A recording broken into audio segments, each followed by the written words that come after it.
నాకు బాగా తెలుసు. నేను శాసనసభ్యుడు అయినప్పుడు ఆయన శాసనసభ్యుడు కాదు. సుబ్బారెడ్డి గారికి బంధువు.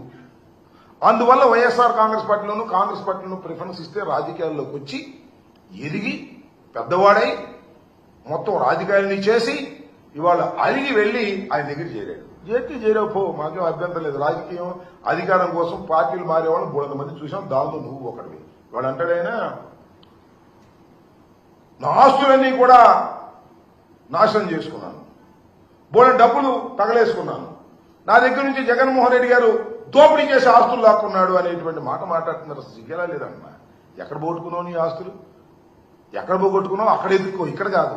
ఎక్కడో పోగొట్టుకుంటావు నువ్వు, అక్కడ ఎదుర్కోవాలి. చాలా మంది చెప్తా ఉన్నారు ఎక్కడెక్కడ పోగొట్టుకున్నావో అక్కడికి ఎదుర్కోవాల్సింది పోయి ఇవాళ పిఠాపురం సాక్షిగా నేను అన్ని నిజాలు చెప్తాను అని జగన్మోహన్ రెడ్డి గారి మీద అవాకులు చవాకులు పేలుతున్నారే, గుర్తుపెట్టుకోండి. దానివల్ల మీకేదో పెరుగుతుంది అనుకోకండి, దానివల్ల మీ క్యారెక్టర్ డౌన్ అవుతుంది. మీరే కాదు, సాయిరెడ్డి గారితో కూడా చెప్తున్నా. సాయిరెడ్డి గారు, శ్రీనివాసరెడ్డి గారు, మీ ఇద్దరికీ అన్యాయం జరిగింది వైఎస్ఆర్ కాంగ్రెస్ పార్టీలో అంటే ఇంకేం చెప్పాలి నాకు అర్థం కాల. మీరేగా మొత్తం అంతా ఏలింది. జగన్మోహన్ రెడ్డి గారు ఆ చెవిలోను ఈ చెవిలోను చేరినటువంటి వ్యక్తులు మీరు ఇవాళ మీకు అన్యాయం జరిగిపోయిందనేటువంటి మాటలు మీరు మాట్లాడుతున్నారు జనసేన వేదిక మీద. వారికి ఎట్టాకు సిగ్గు లేదు, మీకు సిగ్గు లేదు. సిగ్గు లేకుండా మాట్లాడుతున్నారు. అయ్యా పవన్ కళ్యాణ్ గారు, ఇలాంటి వారిని నమ్మి నువ్వు రాజకీయాలు చేస్తే శ్రీమద్ రమారమణ గోవింద్ అనే విషయాన్ని కూడా గుర్తుపెట్టుకోమని మనవి చేస్తున్నాను. దాంతోపాటు ఇంకొక ఆయన ఉన్నాయండి, మా దగ్గరే ఉన్నాడు మొన్నటి దాకా. నేను టికెట్ ఇవ్వకూడదంటే అక్కడికి వెళ్ళాడు. ఆయన మాట్లాడుతున్నాడు, జగన్మోహన్ రెడ్డి గారి గురించి మాట్లాడుతున్నాడు. రాజశేఖర రెడ్డి గారి దయా దాక్షిణ్యాల వల్ల పార్లమెంటు సభ్యుడైనటువంటి వ్యక్తి, జగన్మోహన్ రెడ్డి గారి దయా దాక్షిణ్యాల వల్ల పార్లమెంటు సభ్యుడైనటువంటి వ్యక్తి ఆయన మాట్లాడతాడు. పులివెందులకు ఎక్కువ, కడపకు తక్కువ అన్న జగన్మోహన్ రెడ్డి గారు. ఆయన బొమ్మ పెట్టుకుని గెలిచినటువంటి నువ్వు ఇవాళ దరువు కొట్టే కార్యక్రమం చేస్తా ఉన్నావు. గుర్తుపెట్టుకో, నీ జీవితం మొత్తం అందరికీ తెలుసు. ఏదో వేదిక దొరికింది కదా అని రెచ్చిపోవద్దు, పిచ్చి పిచ్చిగా మాట్లాడొద్దని కూడా మనం చేస్తున్నాం. ఇప్పుడు ఇలాగే ఉండదు సార్. 4 సంవత్సరాల పరిస్థితులు మారతాయనే విషయాన్ని కూడా గుర్తుపెట్టుకోండి. ఇష్టం వచ్చినట్టు మాట్లాడి ఇక్కడేమో దరువు కొట్టడం, అక్కడికి వెళ్ళి ఎర్ర కండవా వేసుకొని ఇష్టం వచ్చినట్టు పవన్ కళ్యాణ్ గారి దగ్గర మాట్లాడేటటువంటి దుర్మార్గమైన రాజకీయాలు దయచేసి చేయొద్దు. అలా చేశారా మీకు భవిష్యత్తులో నూకలు మిగలవని కూడా ఈ సందర్భంగా నేను చెప్పదలుచుకున్నాను. ఈ పోతే ఇంకొక ఆయన ఉన్నాడు, కొత్తగా అయ్యాడు ఎమ్మెల్సీగా, నాగబాబు గారు. ఆయన జగన్మోహన్ రెడ్డి గారి గురించి మాట్లాడుతున్నాడు. జగన్మోహన్ రెడ్డి గారు కామెడియన్ అంట. మరి ఈయనేంటో నాకు అర్థం కాల. అయ్యా, నువ్వు, మీ అన్న, మీ తమ్ముడు ముగ్గురు రాజకీయాల్లోకి వచ్చారు. మీ అన్న అట్ట చేసి కాంగ్రెస్ లో చేరి కేంద్ర మంత్రి అయ్యాడు. నువ్వేమో మీ అన్న, మీ తమ్ముడు పవన్ కళ్యాణ్ గారు 16 సంవత్సరాలైంది శాసనసభకు రావడానికి టైం పెట్టింది. అది కూడా ఏంటి, చంద్రబాబు నాయుడు గారు సంకెక్కితే అయ్యారు మీరు.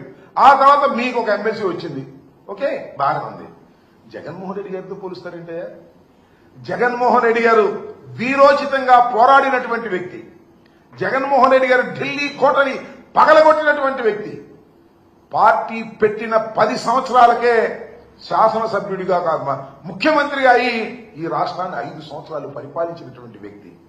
ఆయన తండ్రికి గాని ఆయనకు గాని భగవంతుడి దయ వల్ల, ప్రజల ఆశీస్సుల వల్ల ఓటమి ఎరుగని ధీరులని మనం చేస్తున్నా. వాళ్ళతో పోల్చుకుంటారండి మీరు, నాకు అర్థం కాల.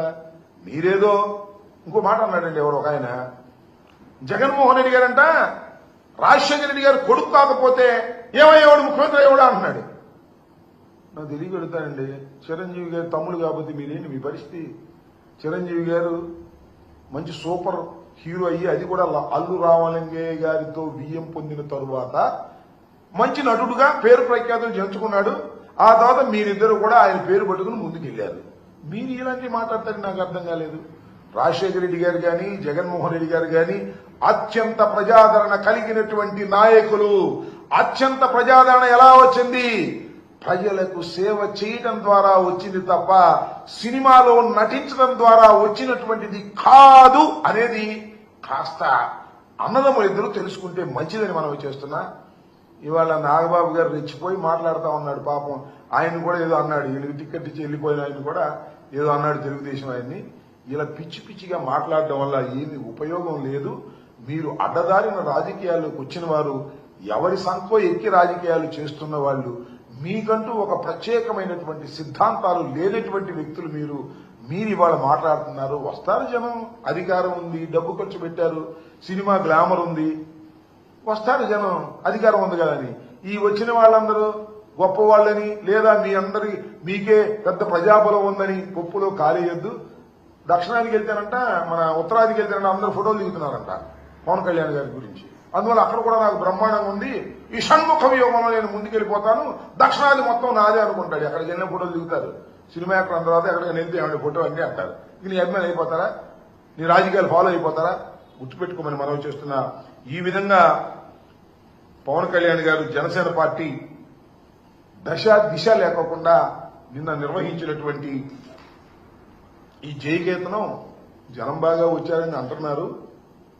చివరిలో పవన్ కళ్యాణ్ గారు మాట్లాడేటప్పుడు వెళ్ళిపోయారని కూడా అంటారు. ఇసుగు పుట్టేది ఏమి లేదు, ఇసుగు పుట్టి వెళ్ళిపోయారు. కాబట్టి మీరు ఏదైతే చెప్పాలని ప్రజలకు అనుకున్నారో అది చెప్పలేకపోయారు. కారణం ఏంటంటే మీ దగ్గర సరుకు లేదు. కేవలం చంద్రబాబు నాయుడు గారికి భజన చేసేటటువంటి కార్యక్రమం, చంద్రబాబు నాయుడు గారి భజన బృందంగానే మీరు తయారయ్యేది నిజమైనటువంటిది. దాన్ని ప్రజలు గమనిస్తున్నారు. ఇవాళ కాకపోతే రేపు కాకపోతే గమనిస్తారు. కాపులు కూడా గమనిస్తారు. అయ్యా కాపులందరూ అనుకుంటున్నారు ఎవడో ఒక మా కులంలో ముఖ్యమంత్రి అయితే బాగుంది అనుకుంటున్నారు. అదేదో పవన్ కళ్యాణ్ గారి ద్వారా అవుతుందేమో అనుకుంటున్నారు. పవన్ కళ్యాణ్ గారి ద్వారా అయ్యేటటువంటి శక్తి పవన్ కళ్యాణ్ గారికి లేదు అనే విషయాన్ని మీరు నిదానంగా తెలుసుకుంటారు. సినిమా క్లైమాక్స్ లో తెలిసింది ఆయన పనిచేయడానికి రాలేదు. కేవలం చంద్రబాబు నాయుడు గారికి ఊడిగం చేయడానికి, కాపులందరినీ కట్టగట్టుకుని తీసుకువెళ్లి చంద్రబాబు నాయుడు గారికి అప్పజెప్పడానికి మాత్రమే ఆయన రాజకీయ పార్టీ పెట్టి నడుపుతున్నారనే విషయాన్ని ముఖ్యంగా పిఠాపురం తాలూకా ప్రజలు నేర్చుకోవాలి, తెలుసుకోవాలని ఈ సందర్భంగా నేను చెప్పదలుచుకున్నాను.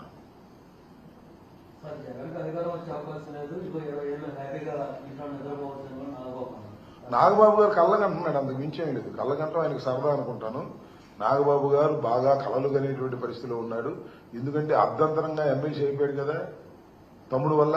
అందువల్ల అందరూ కూడా ఎవరు అధికారంలోకి రారు, మేమే 30 సంవత్సరాలు ఉంటాం, మేమే 20 సంవత్సరాలు ఉంటాం అనేటువంటి కలలు నాగబాబు గారు కంటున్నారు.